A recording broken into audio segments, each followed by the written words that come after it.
Okay, so last application that we're going to talk about is using nanobots to make vaccines. So vaccines are important for obvious reasons, mainly protecting us from infectious diseases, so keeping us all healthy. The challenge with vaccines is they actually take a long time to develop. So vaccine development can take many years. And also, vaccines have side effects, as we all know. So we think that the nanobots would be perfect for this application because we can make these synthetic components in a tube, and it can be done fairly quickly. So the question is, can we use these to make vaccines faster and safer? Some of the other advantages are that we know we can kind of engineer the nanobot to essentially resemble a microbe. We know that they can enhance the immune response, and I'll talk about that. And we know that they're safe and well tolerated in animals. And this is actually a pretty critical point, because if we're talking about ultimately making something that can go into humans, we need to understand the safety profile of that. And so we need to start in animals. So one of the first questions that we ask when we start these types of studies is what actually happens to these nanobots inside of an animal? Where do they go? And that's important to understand because for a variety of applications, you may want the nanobot to go to the spleen. You may want it to go somewhere else. So understanding how it's distributed in the body is very important. So the way we do this is we take nanobots and we fluorescently label them. We inject mice and we use a fluorescent imager to look for that fluorescent signal in the animal. So in this particular case, I'm going to show you data where we injected mice in the stomach, which is what we call intraperitoneal. Okay? And then 4 hours later, we ask the question, where do we see that fluorescent signal? And so in this particular case, what you're looking at here is the animal on the right in these images is the animal that received the fluorescently labeled nanobot. And the animal on the left is an animal that received just a salt solution, which is what we call a saline control. So you would not expect that animal to have any fluorescent signal. And what you can see is that that signal is localized in very specific places. So in the first image where the animal is laying on its stomach, you can see a very bright signal, kind of this yellowish, whitish signal where the bladder is.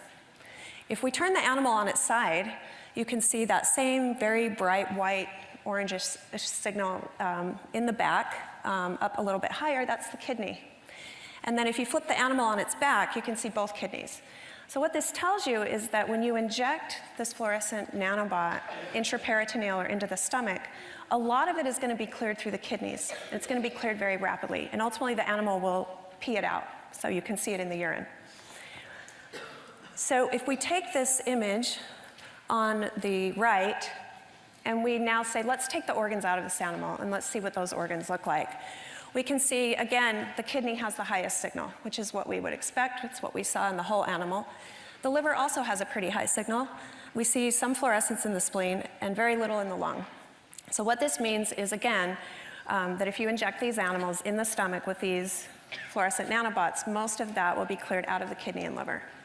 Now, the question is, what happens if you actually give the animals this fluorescent nanobot a different way? So, for example, if you give it in the nose, does it go to the same places in the body?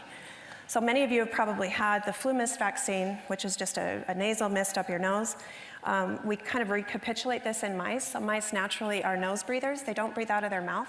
So if you just put some liquid on the nostril, they'll just breathe it in. So it simulates how you get the flu mist, essentially. So if we administer these fluorescent nanobots intranasally, as we call it, and we compare that with what we saw when we gave it intraperitoneal in the stomach, we see a very different distribution profile. So in this case, if we compare on the right side the intraperitoneal, which we saw already, with the intranasal, you can see that the signal in the kidney is pretty low. And that's very different from what we saw when we gave it in the stomach. It's low in the liver and it's low in the spleen, but it's very high in the lung.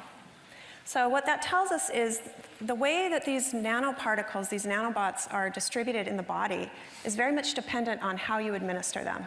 So it's different if you give the animal the fluorescent nanobot in the stomach versus the nose versus the muscle versus under the skin. That profile is going to look different. So that's something that we'd like to keep in mind when we're thinking about ways that we can use these. So one of the other things that's very important to understand is whether or not these nanobots are toxic, okay? I'm not going to show you any of that data, but we've done a lot of studies to demonstrate that these particles, these nanobots, are not toxic to the mice. The mice tolerate them very well. So two important things. Where do they go in the body, and are they toxic or not? Okay, so how do we use these for vaccines? So the first thing that you need to do if you want to develop a vaccine is you need to have a target microorganism in mind. So what are you trying to protect against? If you're trying to protect against influenza, then you need to have, obviously, the virus, and you need to identify a protein from that virus. So in this case, you identify the microorganism, you isolate and express a protein, and then you have to do something else. You have to actually add what we call an immune-stimulating molecule. And the reason you have to do that is because proteins by themselves are not very immunostimulatory, okay? So adding that immune-stimulating molecule is really going to ramp up your body's immune response to that protein that you want the response directed against. So now you have your isolated protein, you have your immune-stimulating molecules. You can put these into the NLP to make your vaccine nanobot. Okay, so that nanobot has all of the constituents you need. It's got your protein, your immune-stimulating molecule, and now you're ready to vaccinate your mice. So we do that a variety of ways. We vaccinate our mice mainly intranasally, but we've done a lot of different routes in the stomach, in the muscle. So it just depends on what kind of a response you're trying to elicit. And then over time, you can sample this animal and you can start to ask questions about how the immune response looks to this vaccination. So how's the animal responding? So how do we do that? So again, after vaccination, we let some time pass, and we can actually take blood from these animals, okay? So we sample their blood various times after we vaccinate them. And what are we looking for when we do that? Well, when we take blood, we're actually looking for the presence of molecules called antibodies, okay? So this is one way that we can look at the immune response to our vaccination. Ultimately, the best test that we can do is to take this vaccinated animal, infect it with the microorganism that we're trying to protect against, and then ask the question, does that animal survive? Does it get sick?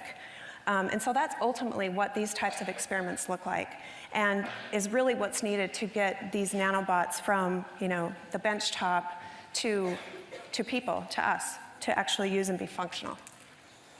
We funded them to solve an incredible technical challenge that no one else had been previously able to solve.